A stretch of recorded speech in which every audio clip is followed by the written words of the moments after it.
Hi, I'm Thomas Buckley, a projection artist based in Brighton, and through the support of the HERA Partnership Project, TomTech and Arts Council England, I'll be leading on a series of workshops that we're calling the LightformLABs. The idea is to enable artists in Brighton and Hove access to cutting-edge projection technology in the form of lightform projectors and learn how to use those to expand their creative practice. We'll be delivering the lab digitally, and we want to build a community of artists who are able to support each other's development. Additionally, the kit will be sent out for you to use in the comfort of your own home. We will commission 4 artists to explore different uses of this technology in live arts.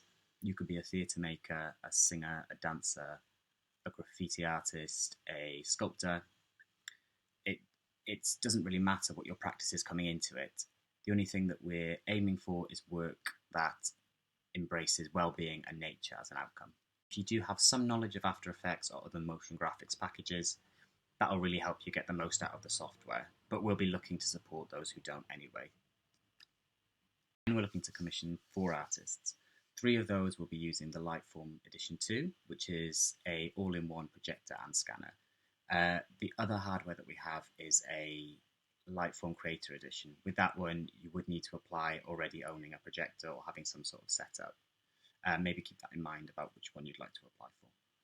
If you feel like you'd like to apply, you can write, film, or record an application and send it to the email address at the bottom of the screen. Thanks so much for finding out more about the LightformLABs, and we look forward to receiving your applications.